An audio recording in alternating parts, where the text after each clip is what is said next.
from my enemies, O my God. Defend me from them that rise up against me. Deliver me from the workers of iniquity, and save me from bloody men.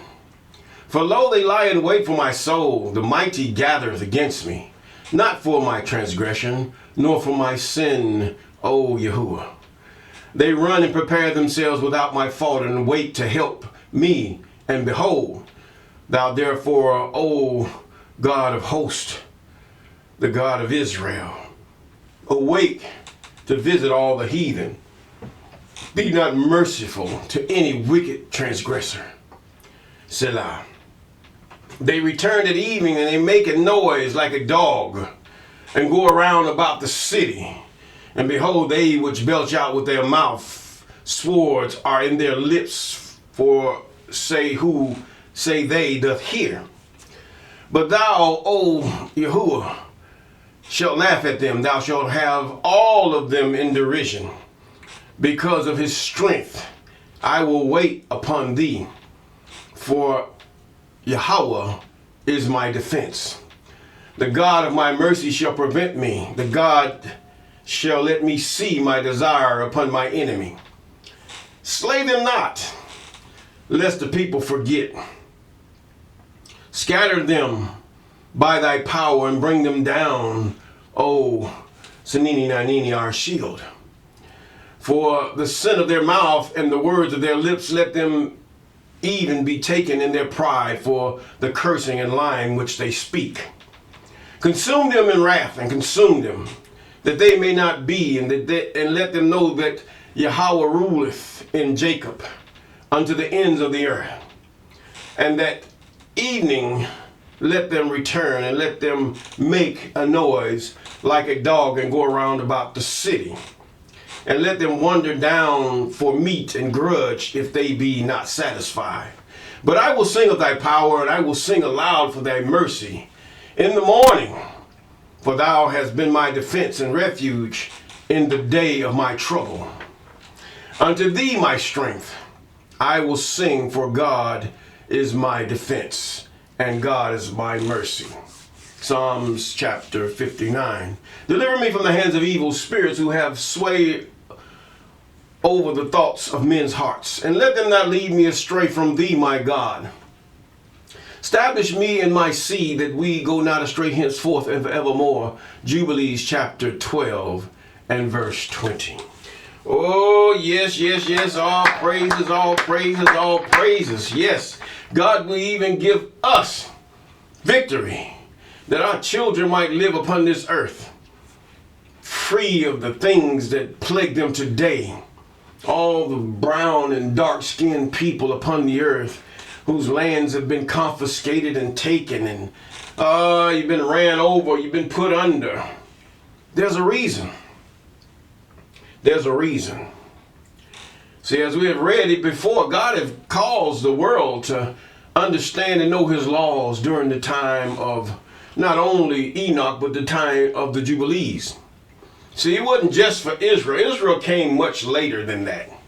But the fact is, God had dealt with man, and he boiled it down to where Noah, he destroyed the earth, and Noah and his children, they were all given the laws, commandments, statutes, and ordinances of the Most High. But many of them choose not to follow that law, commandments and statutes. And then next thing you know, we come down to the next program. God said, okay, I see a man named Abraham. He took Abraham, and Abraham began to wonder about these idols that his father was worshiping, that he knew that were made with his own father's hands. Out of your dreams, your paintings, out of your different things that you do, your imagination comes evil toward the Most High. You might not think it is evil, but God says, thou shalt have no other gods before me. And the same thing happened even in Noah's time. Don't have idols. It wasn't just as simple as that. That's a downplay. But then Abraham began to win the favor of the Most High, in that he destroyed all his father's idols and burned them up. And even Nebuchadnezzar, or Dresser, however you pronounce it, was appalled at this thing. Even at that time, even Job and all these other people that you hear of that were earlier in the time of the Most High had come. Now we get down to the point where God wanted to have a people. He wanted to make out of Abraham. He saw a godly seed out of Abraham. But yet he also knew that they had to be tested. And so Satan is never a singular, it's always a plural. It's a group of evil spirits that have fallen from the Most High. And demons are those, as exclaimed by the book of Enoch, are those that are the spirits of those who wander the earth that are of the children of the watchers. Yes. Read it. This is why you don't know if you don't know. But the fact is that now we get to the point where God, he wanted to establish a mirror on earth with men as he has a mirror as he has in heaven or in his realm. And that he wanted the Levites to constantly minister, just like he has his minister cherubims and seraphims and all these that minister before his throne that forever behold his face. He wanted the Levites, so he chose Aaron among all of them because Aaron had won his favor. And so all throughout the line, if men have failed, and God would have been the perfect. He was the perfect leader, and that he judged justly, and he would come and talk to men justly in their sins and everything else, and he would give the wisdom unto the captains of 10,000s, 10,000s, and however you have it. But in 1 Samuel we read on how that men wanted to be like the heathen, who would have corruptible man lead them and guide them and judge them in every way. And so God began to, it didn't hurt God, but it was a disappointment, to the point where he told Samuel, they don't reject you, they reject me. And so then on it even got worse. After Samuel, now we have David, who Saul was a man that tried to second guess God because of his position that God gave him. Then you had David, who just was one who loved women. And so he saw a woman that wasn't his being tempted to see whether he would be a man after God's own heart. He was after God's own heart, but not in the fashion that he should have been.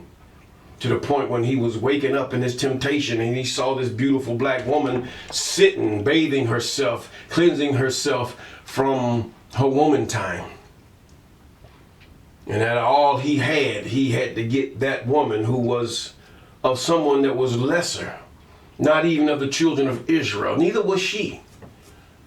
And the fact is that he suffered greatly and the children of Israel suffered greatly.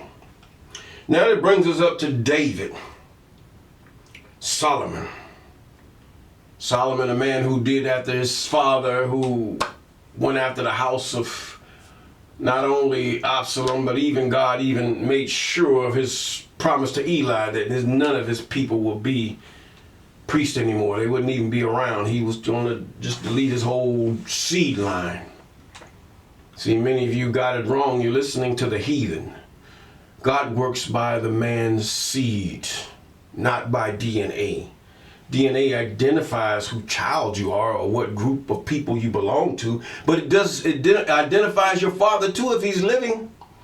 And then your genealogies that you keep. This is why Israel kept a elaborate genealogy of whose father, and they would always call themselves, their surname was always after their father's first name. And their father's first name was after his father's first name.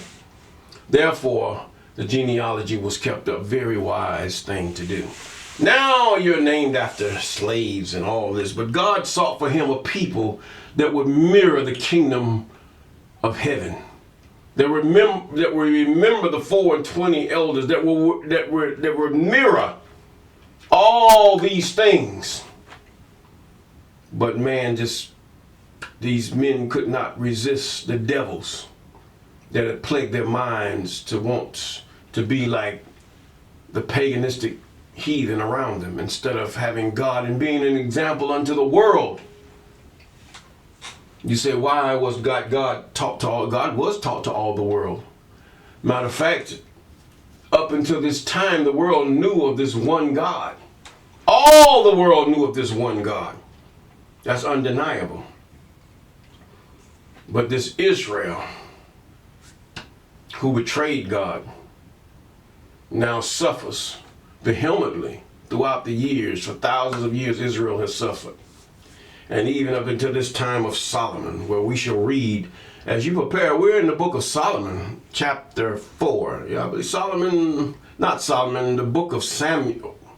Oh, First King, I'm sorry. I've been reading so and thinking so, my mind was going down one track. But anyway, First Kings chapter 4, I'm sorry. But either way, now we read that Solomon, he had established a kingdom by what he did and how he judged in Israel, how they knew he was truly a mighty king and that God was with him. Although the people was not with God. They only feel the king because he had his own messengers, his own angels. This is after God. Listen. God had his angels that were dispatched to execute judgment, and he sent messages by his angels, or the spirits that he created to do these things to mankind, to warn, to compliment, to praise, and to give instruction unto men. God has done this thing. And so the same thing with your kingdoms and your presidencies today.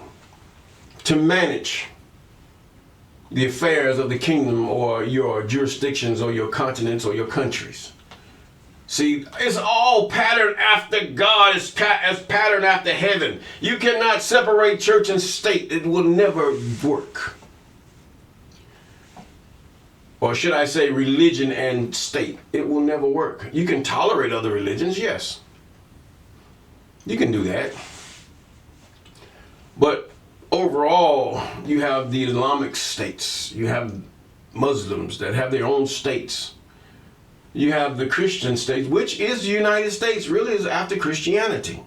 I mean, regardless of what your previous President Obama said, it's not a Christian. It is. You call the moral majority. These are those that are of the Christian persuasion. Yes, they are. And they feel they owe some allegiance to those who are of what they think is Israel.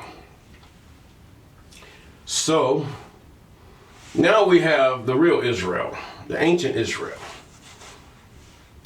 In chapter 4, verse 1. So King Solomon was king over all Israel. He's already established his kingdom.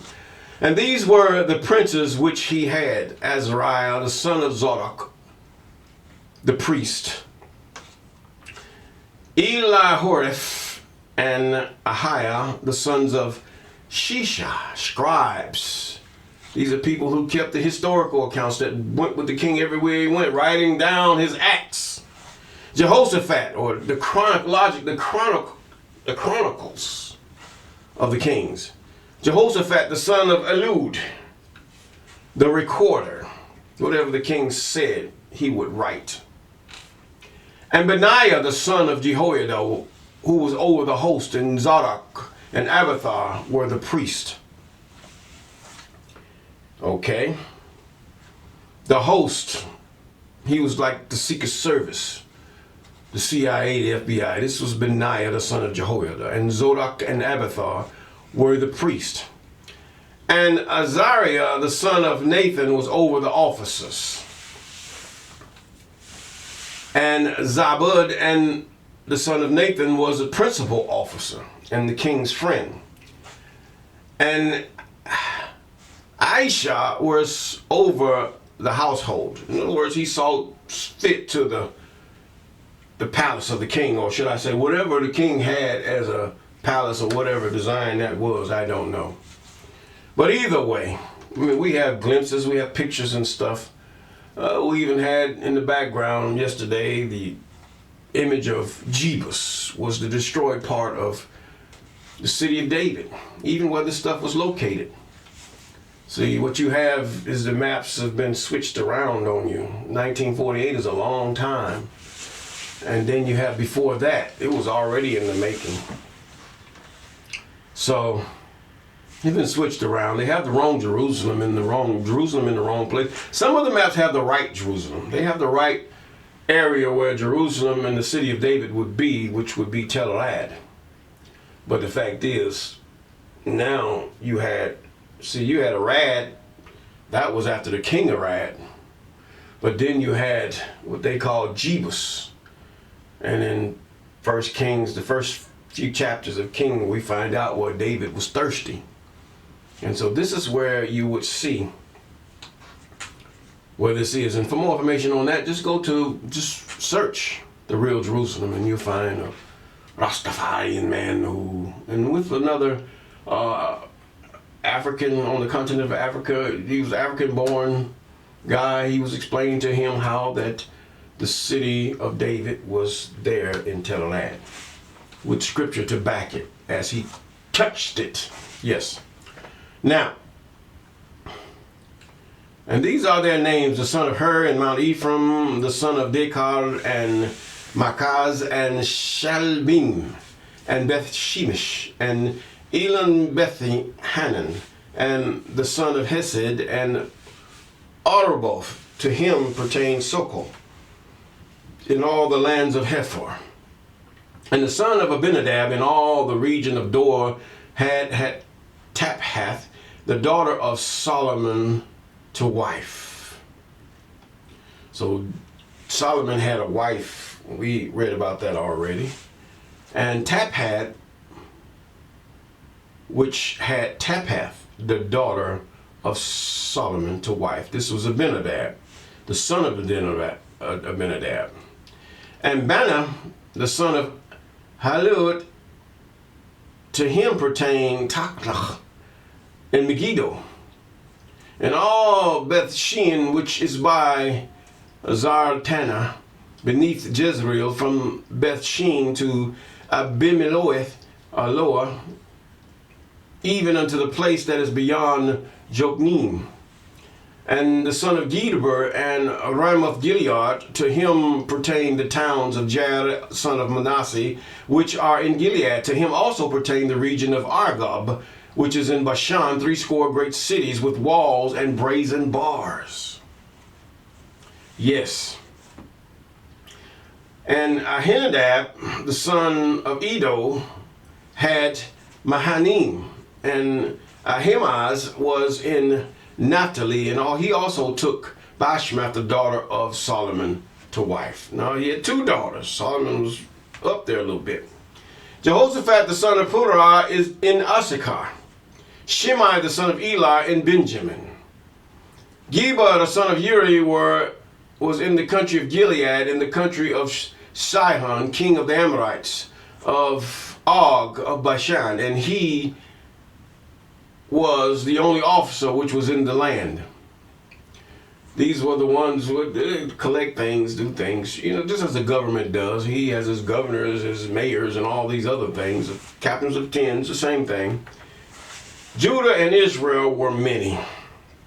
He's still calling them out by a split, which he should say Israel, or the children of Jacob, were many, as the sand of the sea, which is by the sea, and the multitude eating and drinking and making merry. And Solomon reigned over all the kingdoms from the river unto the land of the Philistines, unto the border of Egypt. See, this was the land that God told Abram that he would give him, even Jacob. He said, from what? From the river all the way to the brook of Egypt. Euphrates, from the river Euphrates all the way to the brook of Egypt. God, and the Jordan, even a little bit beyond the Jordan, where the 3 tribes had made their stay and went back after Israel had found peace. Now, he says, 10 fat oxen and 20 oxen. Now, let's go back to 21. And Solomon reigned over all the kingdoms from the river unto the land of the Philistines, unto the border of Egypt. And they brought presents and served Solomon all the days of his life. Now, what did you do before Solomon and before Saul? Yeah, they brought earrings and gold. They were to be pleasing. They bought these tangible things. But what about the worship of the Most High? What about these things and giving him all kind of lambs and bullocks and stuff? They slacked off from that, but now they want to this is leading up to what you call Jesus. The whole thing is leading up to that point where you got this great, should I say, deception. You're Yahushua, you're Yahusha. Some of you call him Ascendancy of that time. There's many Ascendancies, but either way, it means Savior. But the fact is, shout out to Johnny John. Yes, I was made aware of that. But either way, it leads up to that. All of this leads up to that, because the fact is that God wanted to cast you so far from him. He wanted to send you into idolatry, Jacob. Because you are stubborn. You go your way, you follow the way. Look at your women. Naughty-haired, nappy-haired women want to be like the heathen. You want this straight Filipino hair. It's not that you want to be white or Caucasian. No, we already know that. But the fact is, you want this straight hair because you feel it's so.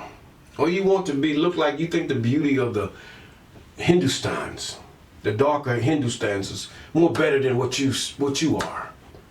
In other words, you don't love yourself. So the norm is that even the Caucasians that you work for cannot stand your hair in its natural form. You have to put on a wig or straighten it or something so that they can have something to relieve their eyes because of your beauty and your natural, should I say, adornment and prowess. See, you don't get it. You don't get it. All of this is put on you. And the men, don't start with that. Remember back in the days, the Jerry curls and should I say, the processes and all this, so that you may be pleasing to the eye, in order to sing your songs and think that you look sexy and all this stuff, sort of like the Temptations and these other faded groups. But now you've come back. Some of you, I don't know, but either way, most of the black man, he wears his natural hair. Yes, we've been in that dilemma also, even more so.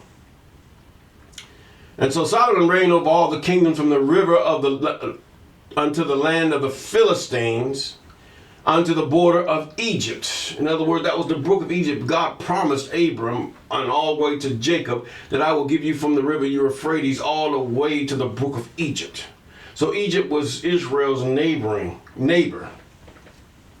Now, when you talk about these people that colonize the land of Israel, those are colonizers. Just like you would have those in South Africa, those are colonizers. Just because you were born in a land and not indigenous to it.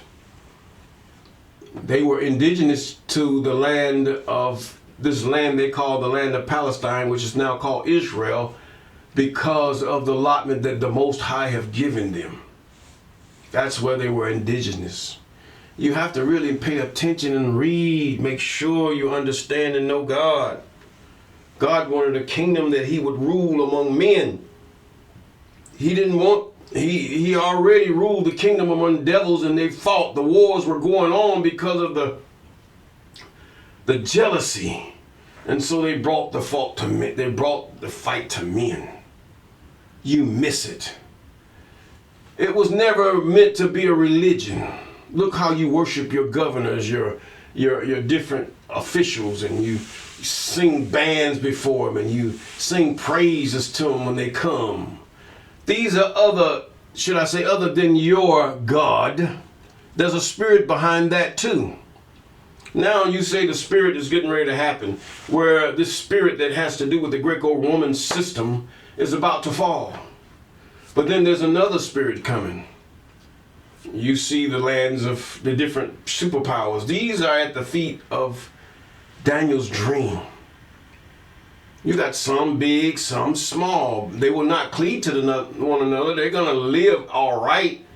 But the fact is, they're going to be doing hideously. God is building towns in Africa up, but once they get to a certain point, you're going to see what God is talking about. But he wanted a kingdom for himself among men, to be an example. Wasn't never meant to be a religion. All kingdoms are religion, if you want to put it that way. Religiously and all these. See, you got the wordplay. Who is your power? Who is your God? Who leads you? What laws did he have that make you a more righteous people? To respect each other and honor your king. You speak a word against your king or your president, at one time you would be put to death. The same thing with God. Do you get it? They made him a religion. He was never meant to be on every corner of every street in the house, separate from the other one, where they preach against each other and hate each other. No. He wanted a kingdom that was from the rivers Euphrates all the way to the brook of Egypt, according to the book of Jasher. Yes. To rule and be an example among all the kingdoms in all the world, from America even down to the southern tip of Africa, all the way into Europe and all that continent area there, the land of Japheth. That they may have an example, because they strayed away even during the time of Noah, when before he died, he saw the straying away of his sons and their sons after them. They knew. Come on, what about those people who didn't receive the word? They would not teach their children. Every one of them, the whole world had the word of the Most High. They had the commandments, statutes, and ordinances of the Most High. They didn't have to learn to know Jesus. See, that's what makes it so false. But they knew there was this one God, but they chose that which they see with their eyes.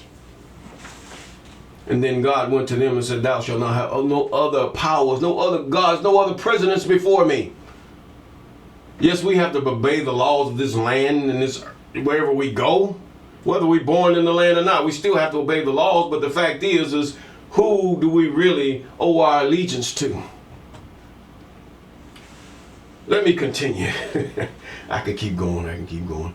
But anyway, Solomon's provision for one day was 30 measures of fine flour, 80 measures of meal, 10 fat oxen, 20 oxen out of the pasture, and 100 sheep beside the harts and roebucks, and fallow deer and fatted fowl, for he had dominion over all the region on this side of the river, from Tipsah and to Azah, and over the kings over this side of the river, and he had peace on all sides about him. In other words, he had his whole entourage, his cabinet. Every time dinner time came, they came to eat with Solomon. What was left over, the servants were getting, the dogs or whatever. Yes. In verse 25, he had peace. God did this by design to show you something. And Judah and Israel dwelt safely, every man under his vine and under his fig tree, from Dan to Beersheba, all the days of Solomon. And Solomon had 40,000 stalls of horses of his chariots and 12,000 horsemen. Did God require all of that? He had more than God had as far as men giving into his bosom. But the earth and everything in the earth belongs to the Most High. And those officers provided victual for King Solomon and for all that came unto King Solomon's table, every man in his month. They lacked nothing. In other words, there was a time where people had to come, they had to kill the cows, and they had to make sure they were ready when the king was ready to eat, or his timetable where he's ready to eat. And when he's ready to eat, everybody else ready to eat. And God gave Solomon wisdom and understanding, exceeding much, and largeness of heart. Now God told Israel this was going to happen. He told them when they said we wanted a king back in 1 Samuel. And as the sand is on the seashore. And Solomon's wisdom excelled even the wisdom of all the children of the east country and all the wisdom of Egypt. For he was wiser than all men. Than Ethan the Ezrahite, and Heman, and Chalcol, and Darda, the sons of Mahoi, and his fame was in all nations round about. You have to realize a man who have been through a lot, it's going to pass to your genes to your sons. You've been through a lot and you have musical background. Solomon was a very poetic guy. Yes, King Solomon. And he spake 3,000 proverbs, and his songs were 1,005. All of this is just passed down from his father. Yes.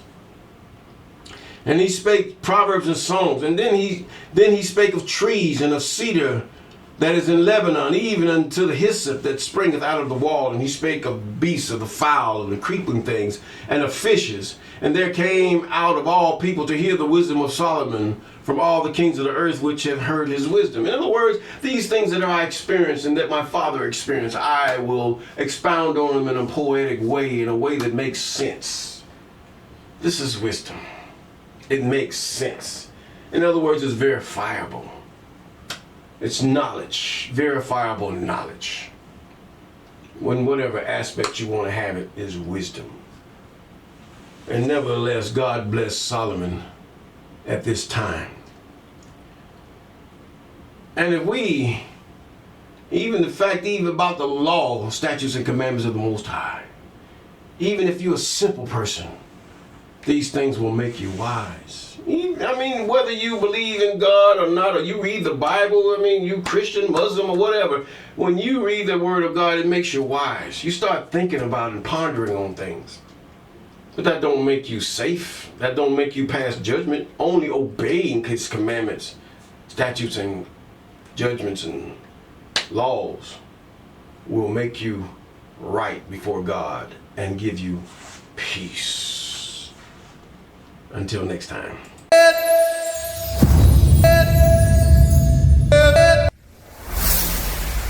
Walk with me.